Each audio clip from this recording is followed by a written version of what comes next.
What happens when a family once so close becomes the source of your deepest pain?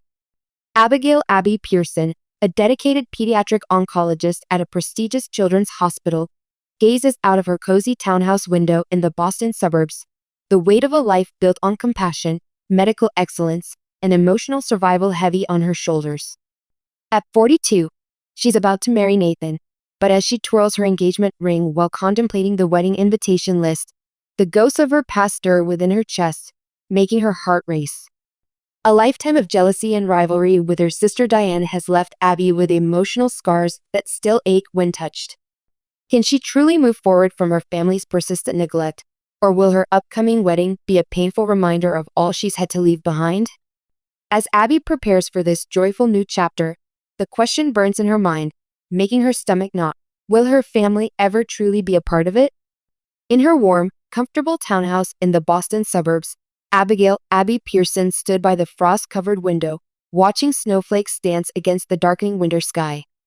At 42, she was a respected pediatric oncologist, the head of the oncology department at one of the nation's leading children's hospitals, a woman who had dedicated her life to saving children from cancer's cruel grip.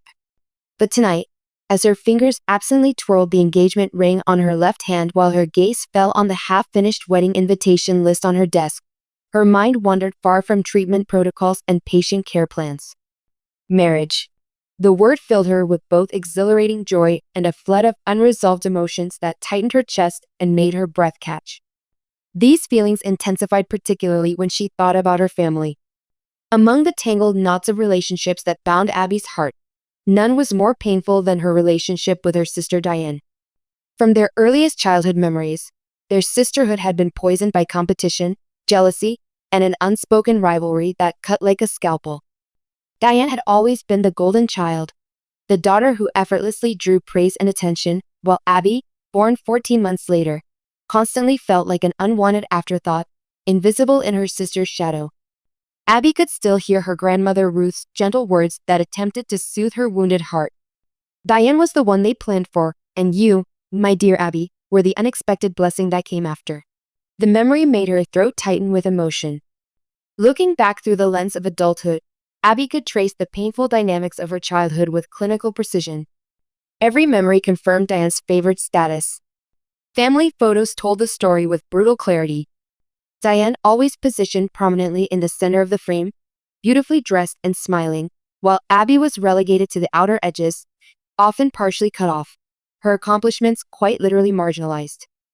During school holidays, it was Diane who received special opportunities and experiences while Abby stayed behind, left with her grandparents in their coastal home.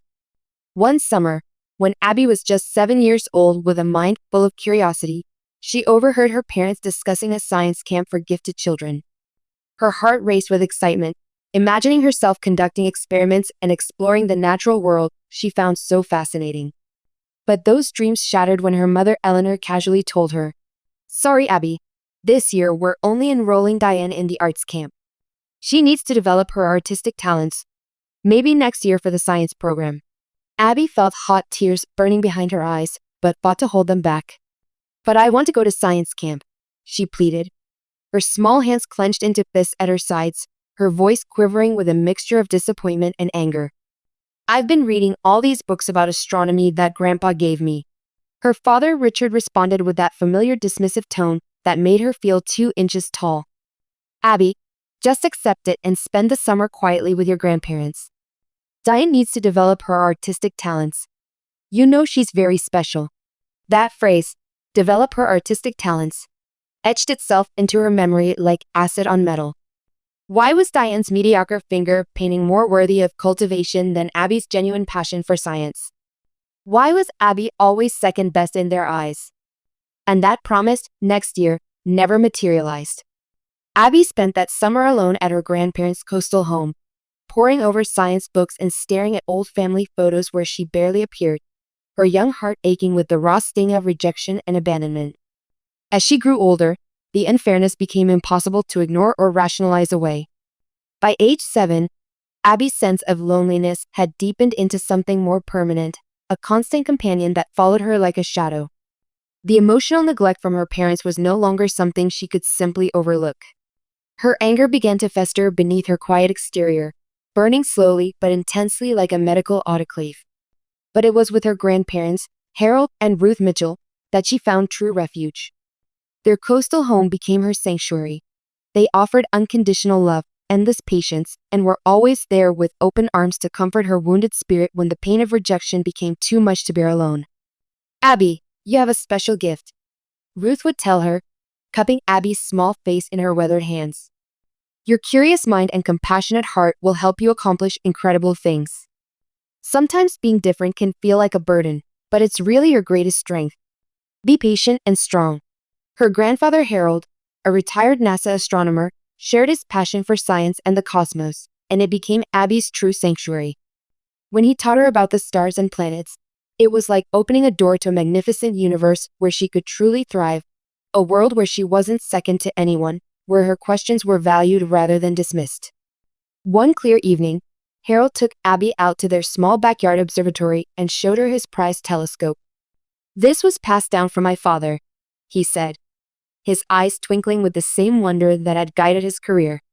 "When you look at the stars through this lens, you realize how small our earthly problems really are. The universe doesn't judge or play favorites. It simply invites us to explore." That night, they observed constellations together, and in the vastness of the cosmos, Abby felt simultaneously small yet infinitely significant. She had always been one to question everything around her, and under that star-filled sky, she recognized the limitless possibilities that awaited her if she could just break free from her family's suffocating expectations. "Knowledge is power," Harold often reminded her, his voice carrying the weight of wisdom earned through decades of scientific discovery. "It's a treasure that no one, not your parents, not Diane, can ever take away from you." To escape her painful reality, Abby threw herself into books and learning. She devoured medical encyclopedias and solved complex science problems, striving desperately to prove her worth, to prove that she too was special and deserving of attention. But in her parents' eyes, both accomplished academics themselves, she was just the odd, too serious daughter who preferred books to people, the one who followed the rules but never quite fit their mold. "Why can't you be more like Diane?"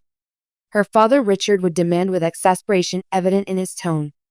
"Put down those science books for once and go outside. Make some friends. Do something normal for a change." But for Abby, the outside world was always hostile territory, filled with rejection. Her classmates called her weird and teacher's pet, making her a frequent target for ridicule.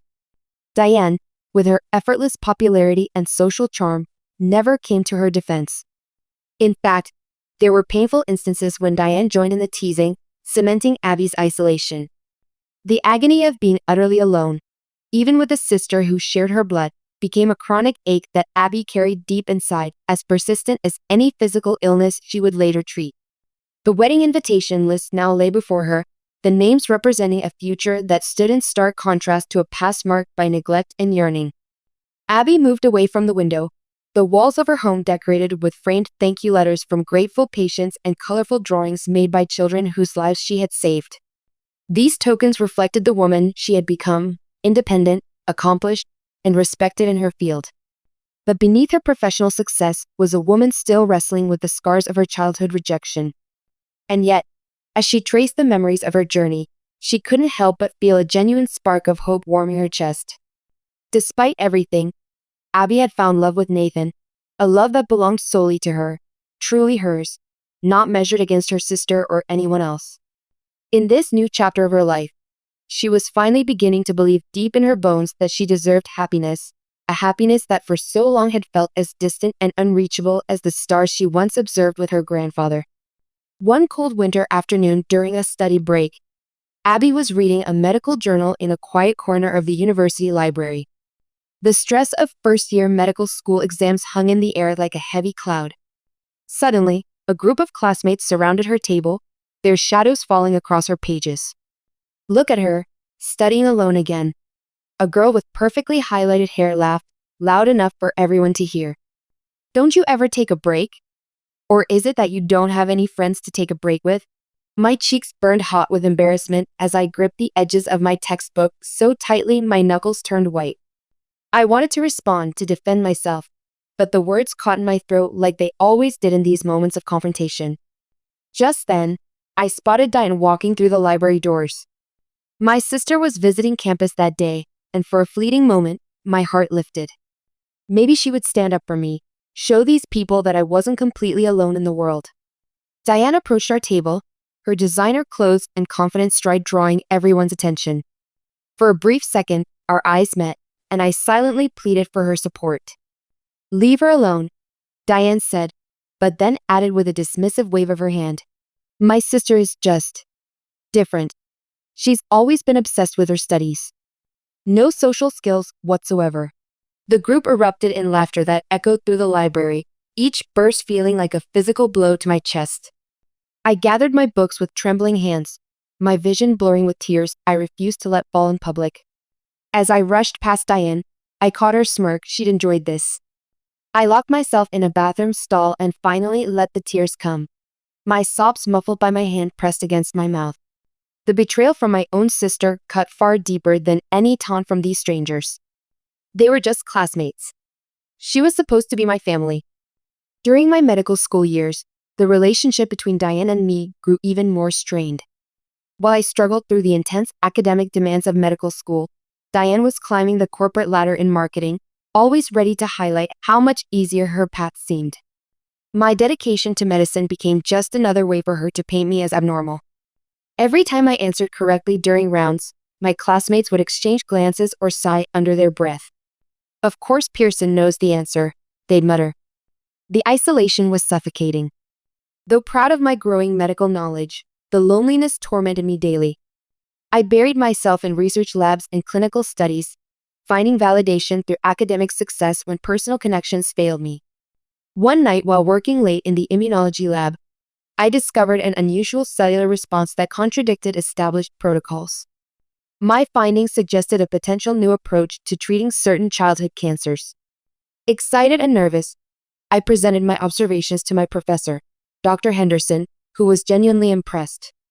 "This is remarkable work, Abigail," he said, his eyes wide with interest.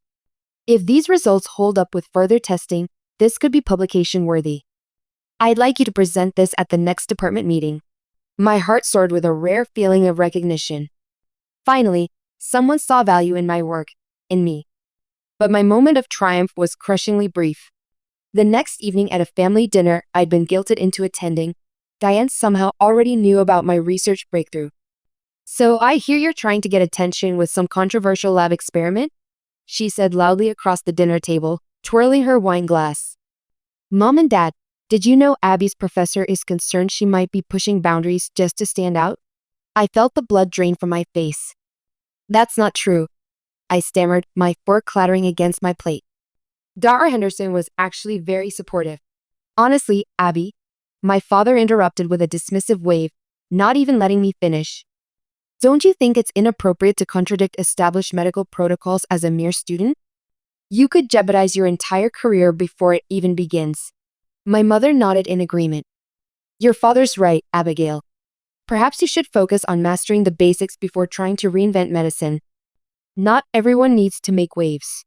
I sat there in stunned silence, my throat tight with unshed tears and unspoken defenses. How had Diane even known about my work?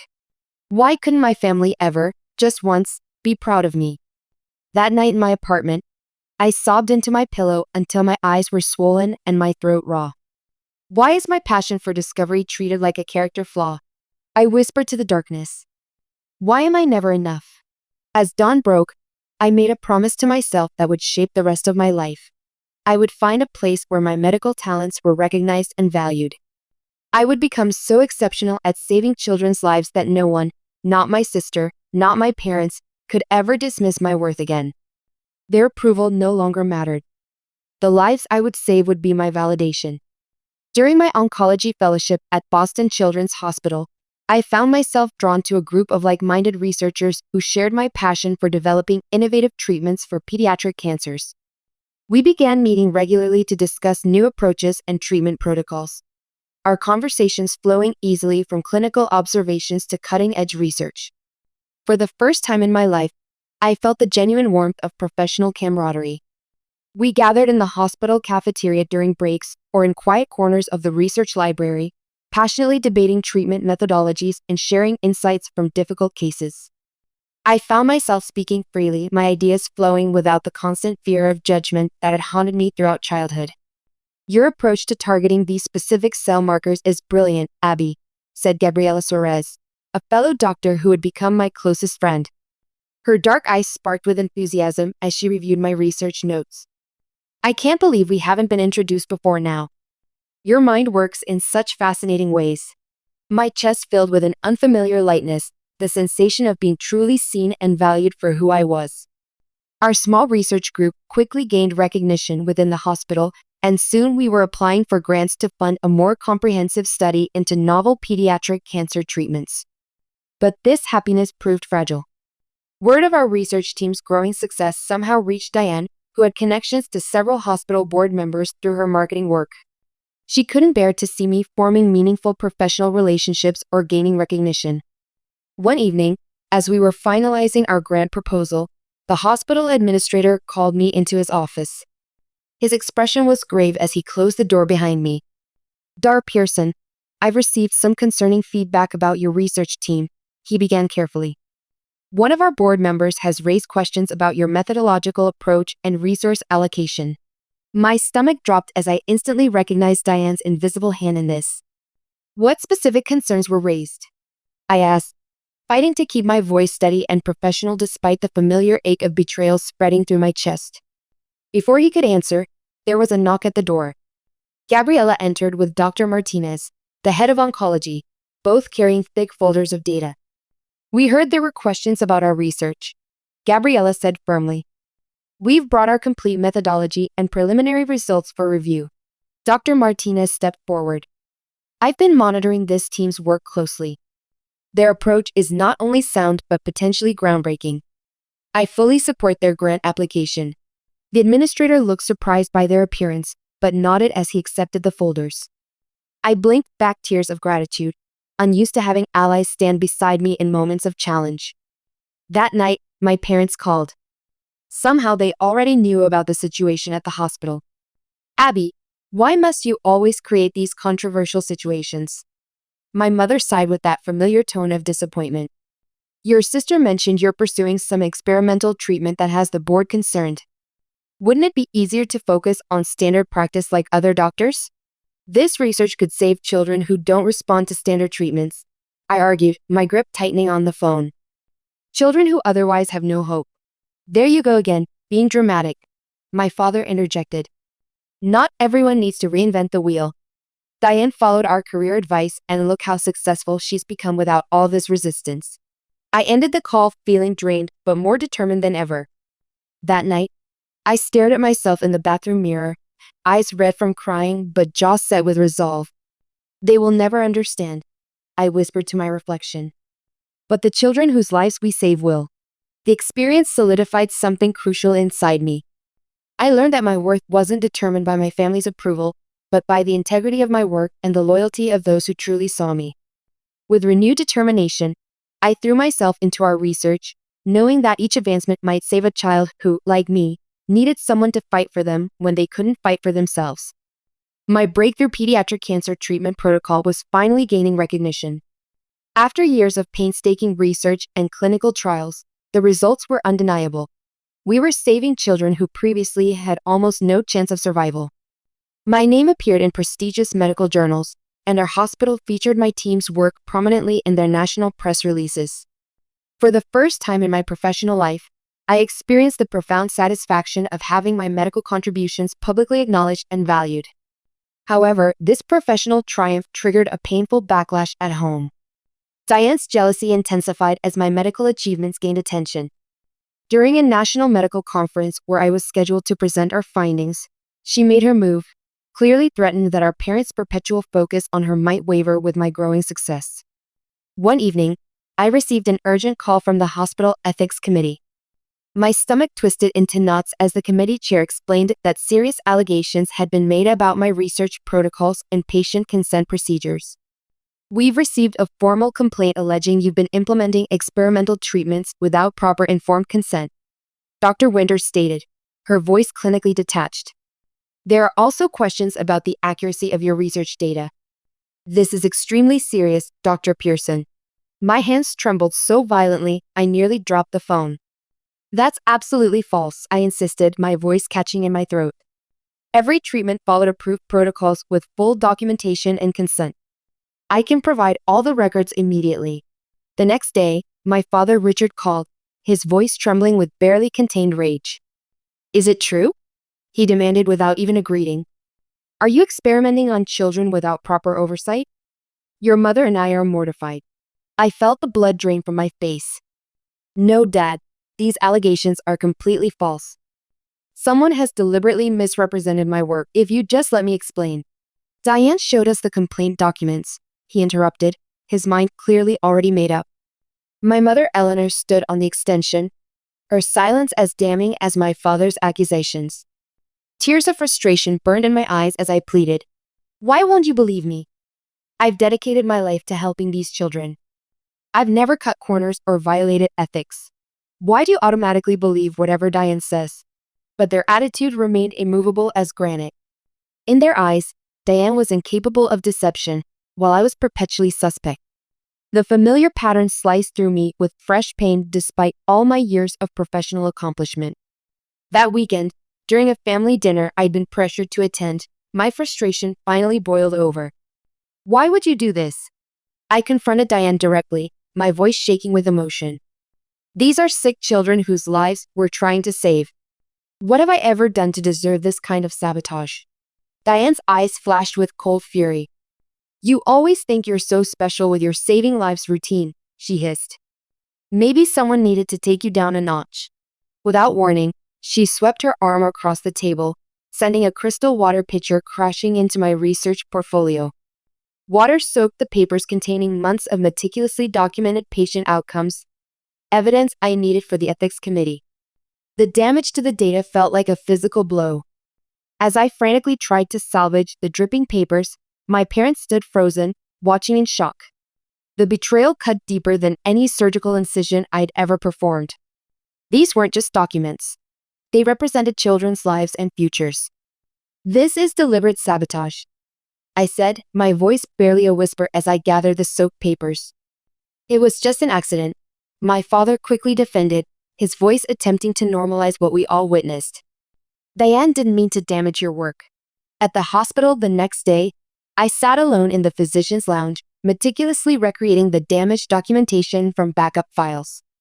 My eyes burned from exhaustion and unshed tears as the weight of professional peril and family betrayal pressed down on me. Dr. Martinez, noticing my distress, approached quietly. Abby, what's happened? You look like you haven't slept in days. The compassion in his voice broke something inside me. My throat tightened as I struggled to maintain professional composure. After a moment's hesitation, I shared the situation, the false allegations, my sister's sabotage, the ethics investigation, and my parents' unwavering disbelief in my integrity. Dr. Martinez listened with growing concern. When I finished, he spoke firmly. This is more than a personal matter, Abby. These accusations threaten your career and our entire research program. The hospital council needs to be involved immediately. My heart raced with anxiety. Do you think we could lose everything we've worked for? I asked, fear evident in my voice. Not if we act decisively, he assured me. We have meticulous records, and the results speak for themselves. But more importantly, we have something your sister didn't count on. What's that? I asked.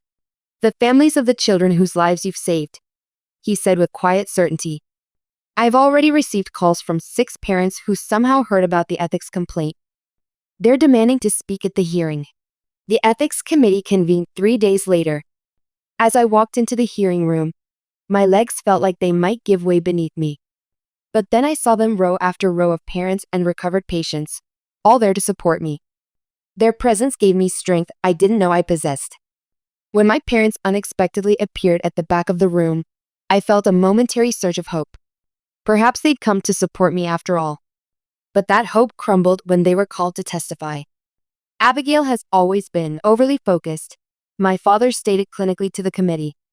Even as a child, she showed concerning obsessive tendencies and difficulty accepting established authorities. My mother nodded in agreement.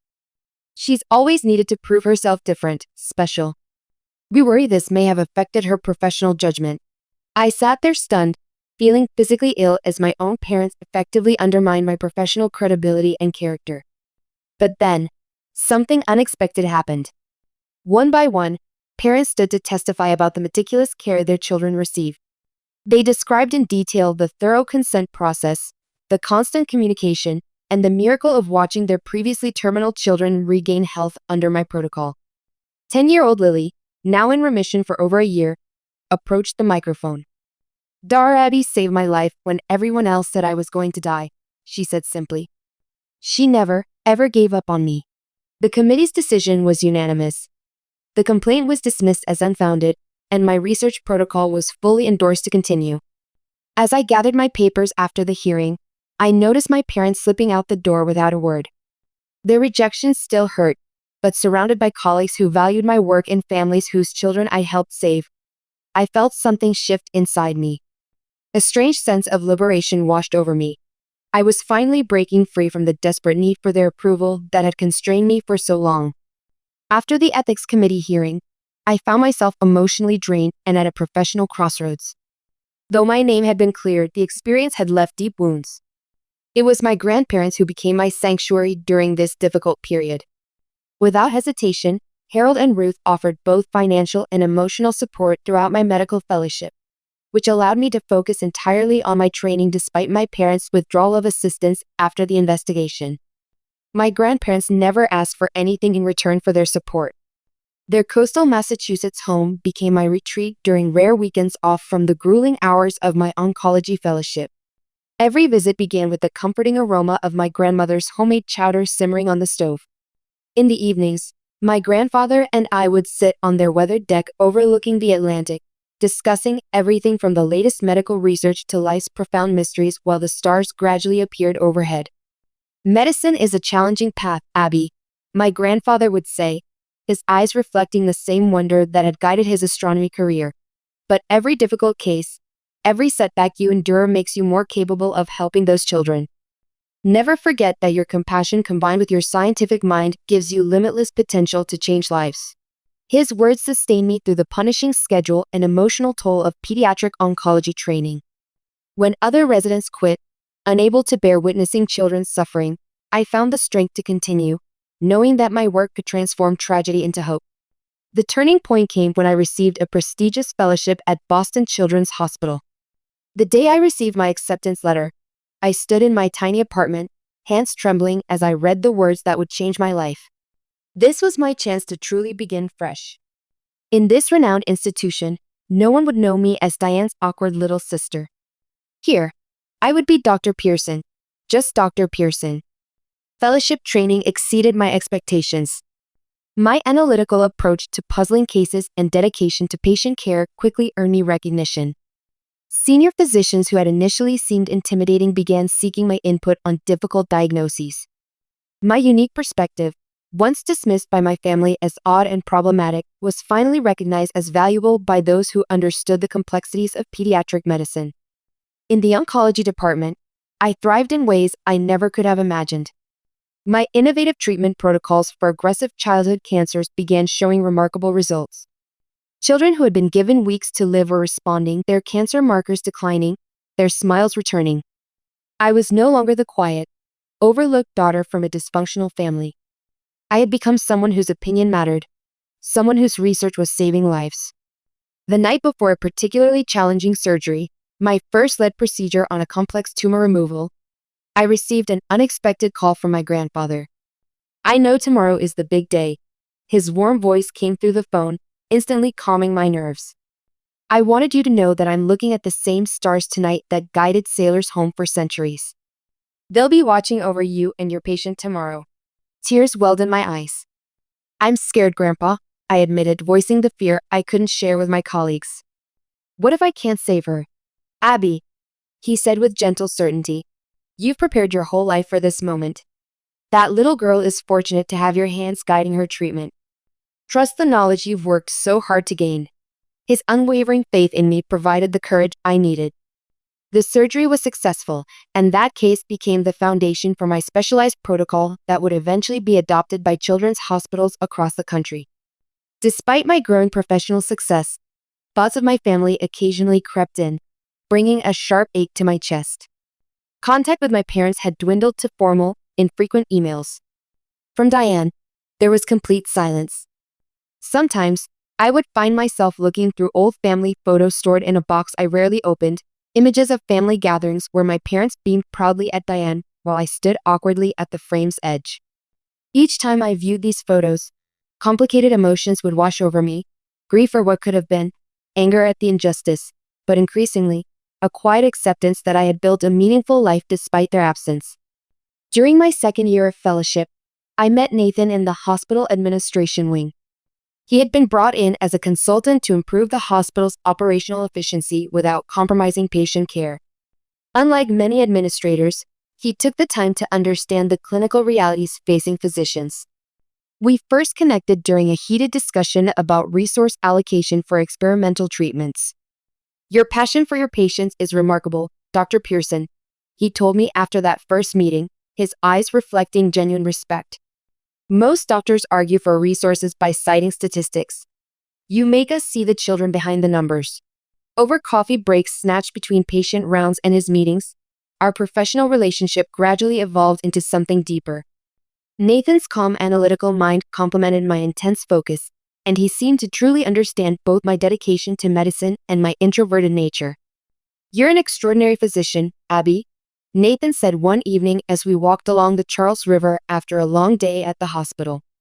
"The way you fight for those kids, the way you see possibilities others miss, it's incredible. I can't believe your family doesn't recognize what a remarkable person you are." His words resonated deeply, validating feelings I had suppressed for years. Being with Nathan gave me a new perspective on relationships. For the first time, I experienced what it meant to be truly seen and appreciated for exactly who I was. This newfound acceptance made me reconsider my relationship with my family with greater clarity. "Do you think I should try to reconcile with them?" I asked Nathan one night as we sat on my couch reviewing journal articles together, the comfortable domesticity of the moment a stark contrast to the weighty question. He considered carefully before answering. "That's ultimately your decision to make.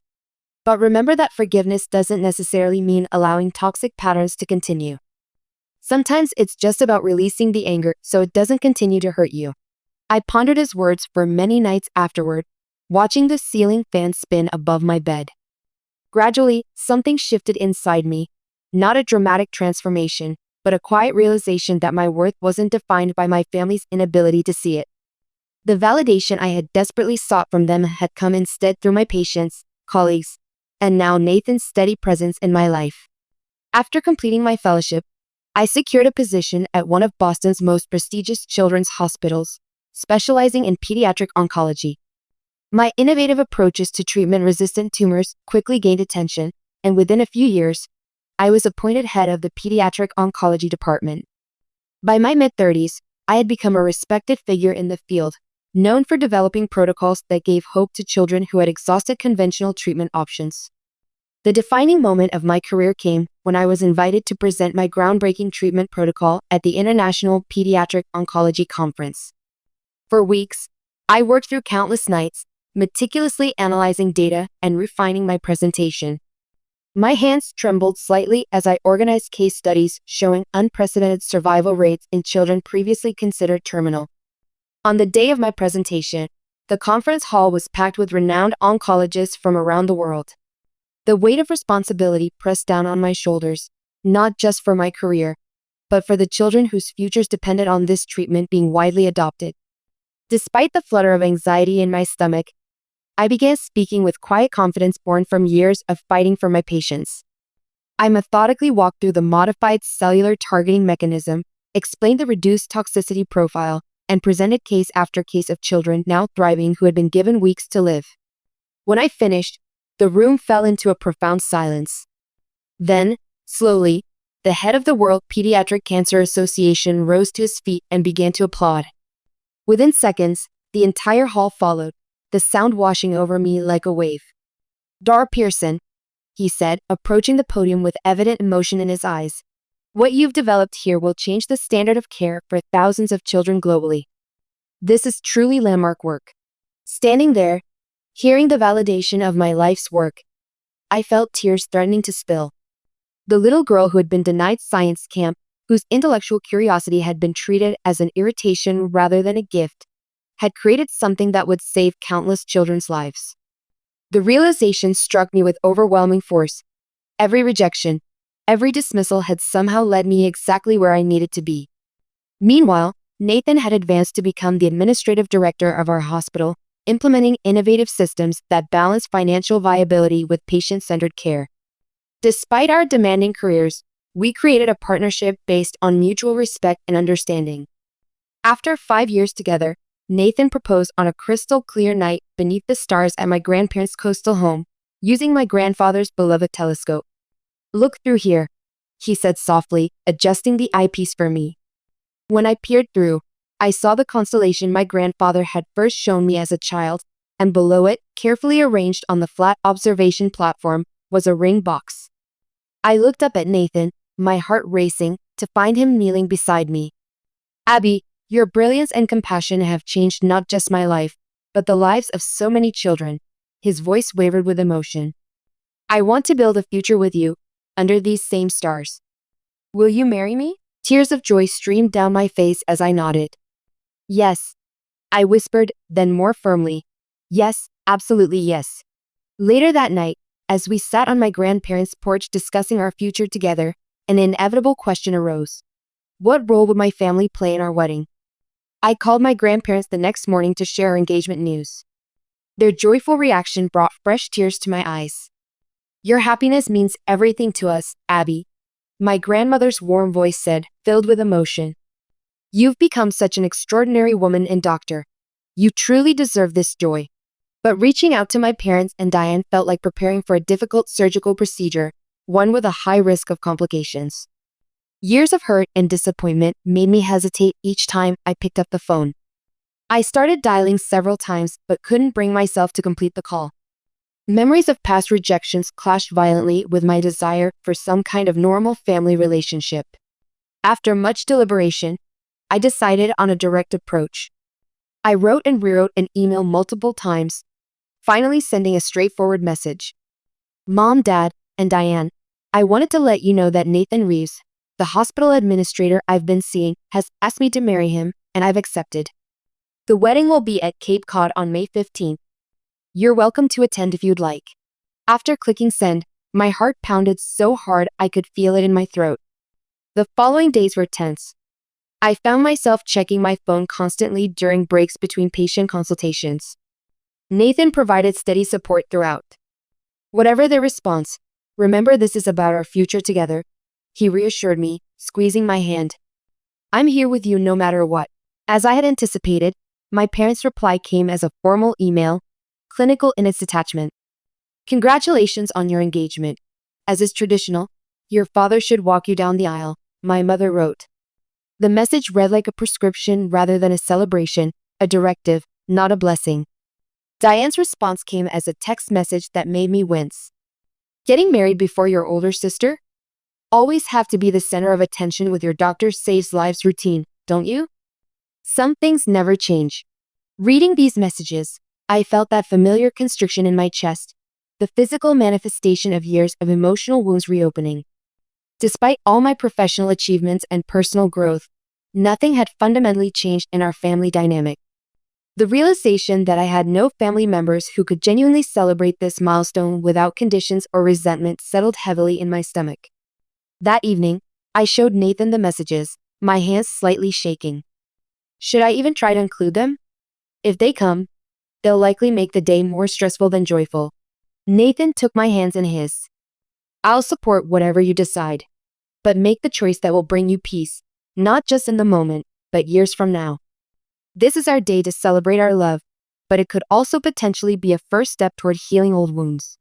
I spent many nights contemplating the decision, torn between self-protection and the lingering hope for reconciliation that I couldn't entirely extinguish. Within me, the wounded child who still yearned for acceptance argued with the accomplished physician who knew the value of establishing healthy boundaries. 2 weeks before our wedding, I finally reached a decision after a particularly moving encounter with a young patient who had reconciled with his estranged father during his cancer treatment.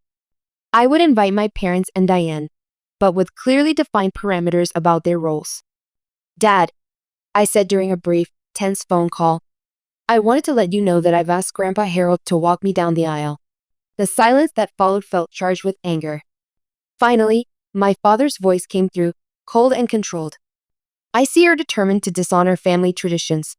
What an ungrateful daughter we raised." My hand tightened around the phone, but for the first time, his disapproval didn't crush me. I took a deep breath and responded with calm certainty. "Yes, you raised me, but it was my grandparents who supported and believed in me when I needed it most. On the most significant day of my life, I want someone beside me who has consistently championed my dreams and choices." My father seemed momentarily speechless, unaccustomed to my standing firm. When he found his voice again, it was rigid with fury. "If that's your decision, perhaps we should reconsider our attendance altogether." "That's entirely your choice," I replied, surprised by the steadiness in my voice. "The invitation stands, but I understand if you decide not to come." After the call ended, I sat in my home office surrounded by medical journals and patient files, evidence of the life I'd built on my own terms, and allowed myself to cry. These weren't just tears of sadness, but also of release. Nathan found me there and simply held me without words. His steady presence provided all the comfort I needed. Wedding preparations continued amid my demanding schedule at the hospital. Between surgeries and patient consultations, I selected flowers that reminded me of my grandparents' garden and chose a dress that made me feel both elegant and comfortable. For brief, precious moments, I was able to focus on the joy ahead rather than family tensions. However, 1 week before the wedding, my father called unexpectedly. The moment I heard his voice, tension coiled in my stomach. "Abigail, we need to discuss the wedding," he began, his tone formal and distant. "Your mother and I won't be able to attend after all." My heart seemed to freeze mid-beat. "May I ask why?" I managed to say, though I already suspected the answer. "Diane has received a major marketing award. The ceremony is the same day as your wedding." His voice trailed off, the implication clear. The familiar pattern reasserted itself with painful clarity. Once again, Diane's achievements took precedence. Even on what should be the most important day of my life, my parents chose her celebration over mine. The realization shouldn't have hurt after all these years, yet somehow it still did. "I understand completely," I replied, my voice suddenly calm and detached, like I was delivering a difficult prognosis to a patient. "I hope the awards ceremony goes well." After hanging up, my legs gave way and I sank to the floor of our kitchen, overwhelmed by a tidal wave of memories. Being left behind while Diane went to arts camp, having my research interest dismissed, watching my parents beam with pride over Diane's accomplishments while ignoring mine, and now this final confirmation that nothing had changed or ever would. Nathan found me there and immediately knelt beside me, gathering me into his arms without question. "They're not coming," I whispered against his shoulder. "Diane has an award ceremony the same day." "I'm so sorry, Abby," he said softly, stroking my hair.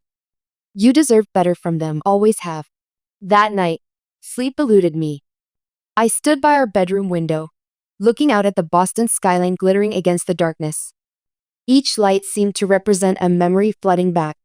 The summer I wasn't allowed to attend science camp, the science fair victories my parents never acknowledged, the ethics hearing where they actively undermined me, and their continued pattern of choosing Diane at every significant juncture. As I watched the city lights, something shifted within me, a quiet but profound release. I took a deep breath that felt different from any before.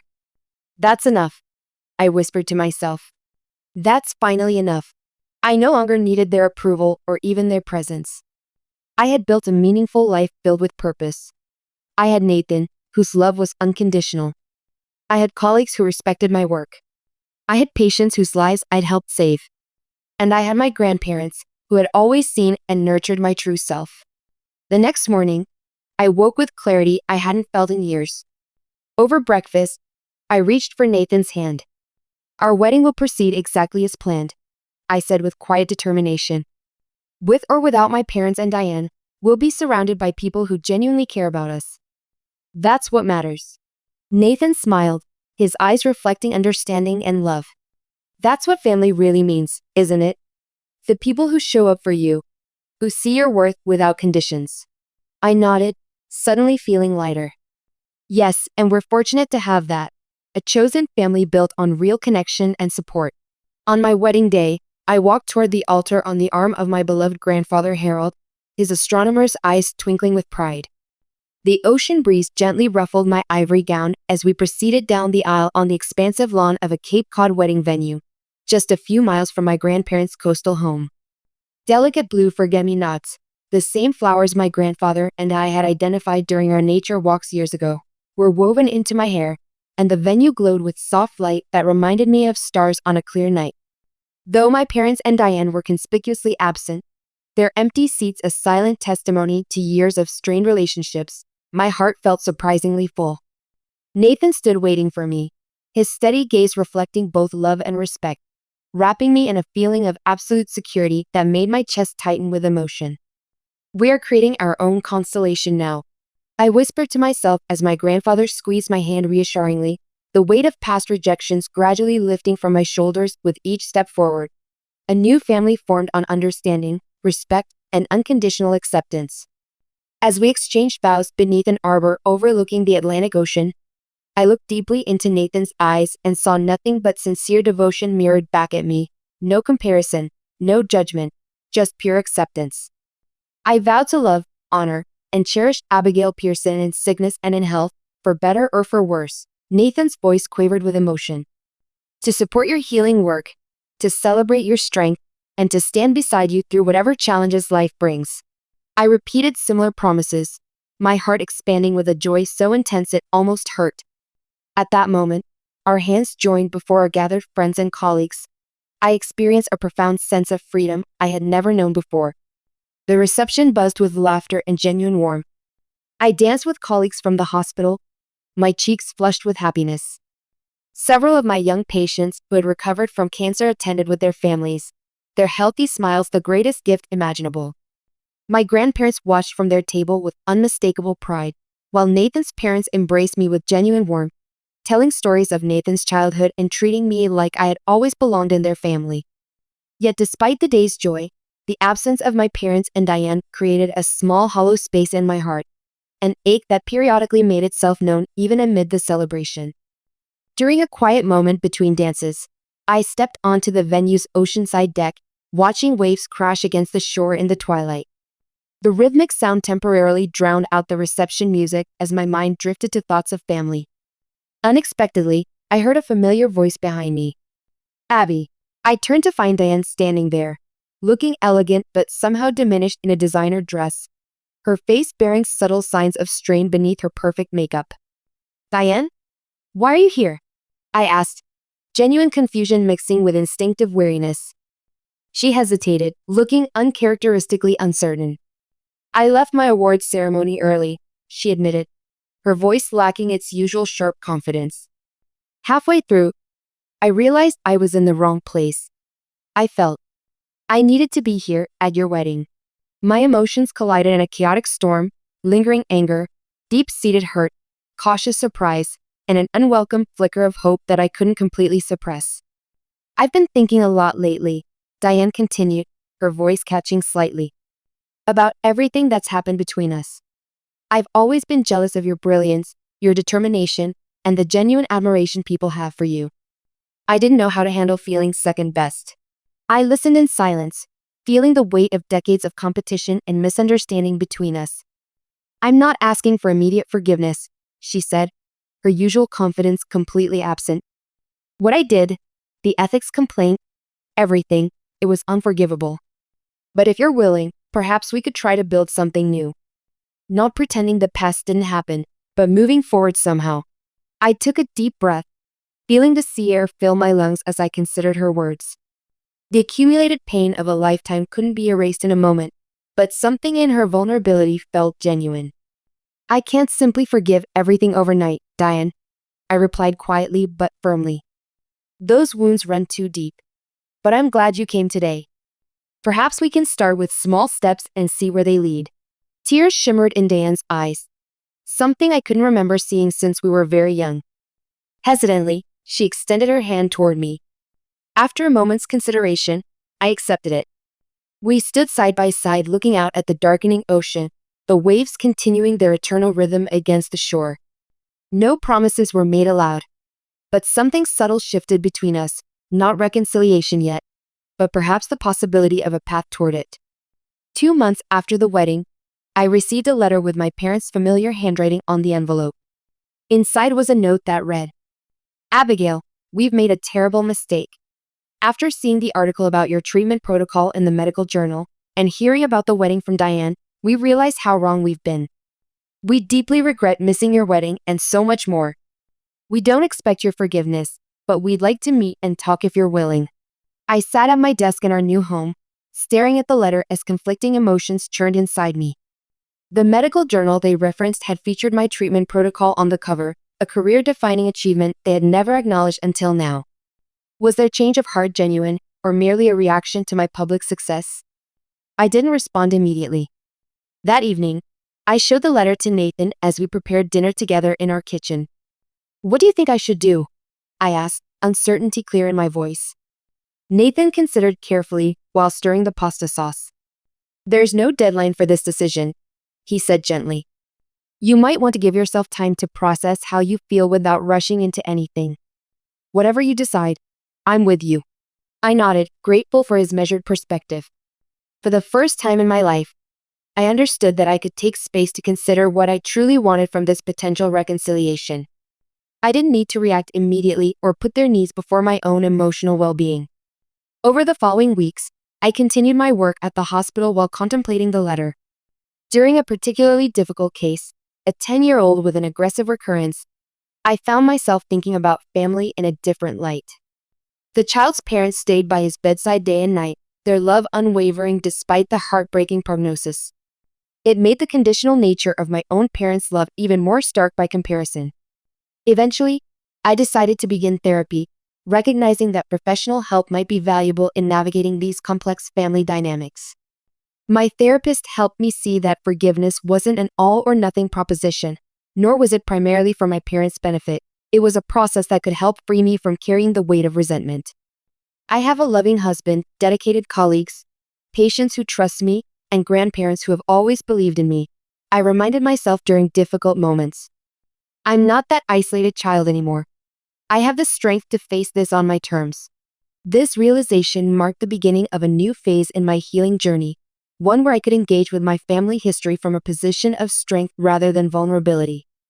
As I looked out over Boston Harbor one evening, watching boats return to shore as darkness fell, a sense of calm settled over me. The future held challenges, certainly, but I no longer feared facing them. Nathan joined me on our balcony, wrapping a warm throw around my shoulders before embracing me from behind. "What are your thoughts tonight?" he asked softly. I leaned back against him, feeling truly at peace. "I'm thinking about healing, both my patients and myself. About how the past shapes us but doesn't have to define our future. Whatever you decide about your parents, we'll navigate it together," Nathan assured me, his voice a comforting rumble against my back. Step by step, just like we approach everything else. In his embrace, I felt profoundly anchored. I had built a meaningful life through my own choices and determination, and now I could consider reconnecting with my family from a position of strength rather than need. This wasn't an ending, but a continuation of my journey, one where I finally held the compass. What does it truly mean to forgive those who have caused deep, formative pain? This question played in my mind as I considered the possibility of reconnecting with my parents. Their letter of apology carried the weight of decades of misunderstanding and hurt, yet contained no magical powers to erase the scars left by years of emotional neglect. Throughout my life, I had existed in the shadow of Diane's dominance, my parents' conditional approval, and my own resulting sense of inadequacy. Even now, with a distinguished medical career saving children's lives, a loving marriage to Nathan, and recognition from the medical community, part of me still carried the wounded little girl who had been denied the chance to attend science camp because her curiosity wasn't valued. Yet, as I reflected on my journey from that rejected child to the physician I had become, I recognized a powerful truth. My true family already surrounded me. Nathan, whose love and support never wavered. my colleagues who respected my contributions, my patients whose trust honored me daily, and my grandparents who had always seen my potential when no one else did. These relationships offered the unconditional acceptance I had fruitlessly sought from my parents for decades. In my therapy sessions, I began to understand that reconciliation, if it happened, would need to occur on my terms and timeline. I didn't need to rush toward forgiveness to please anyone else. Healing would take as long as it took, and I had finally learned to prioritize my own emotional health over others' expectations. Perhaps one day, I might build a new, more honest relationship with my parents and sister, not based on pretending the past never happened, but on acknowledging it and carefully establishing healthier patterns. For now, though, I would proceed cautiously, protecting the life and sense of self I had worked so hard to build. As a physician, I understood better than most that some wounds leave permanent marks, even after they heal. The key was not in erasing these scars, but in carrying them forward with grace, allowing them to inform my compassion without determining my worth or limiting my joy.